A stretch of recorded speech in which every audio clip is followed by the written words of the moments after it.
In today's video, I'm going to teach you how to organize pages in Hostinger Website Builder. To get started, first open your Hostinger account and sign in.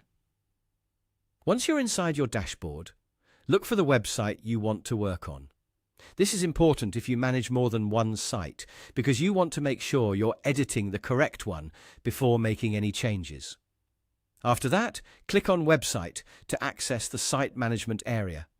From there, choose Edit Website. This will open the Hostinger Website Builder, where you can make changes to your site's layout, content, and navigation. Once the editor loads, direct your attention to the top section, also called the header. This is where you'll usually find the main controls for managing the structure of your website. In this area, you'll see different elements and tools available to help you customize the site. What we're focusing on here is the option that lets you organize your pages. Now, click on Pages.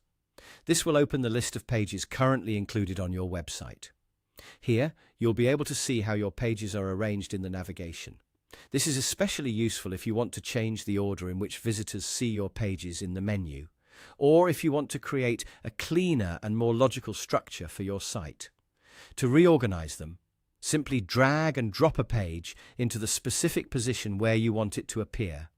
Just click and hold the page, move it up or down in the list, and place it in the area you want.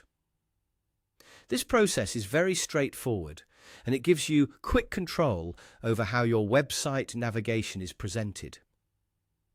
As you do this, think about the order that makes the most sense for your visitors. For example, placing your most important pages closer to the beginning can make your site easier to navigate. Once you're done arranging the pages the way you want, click Update Website.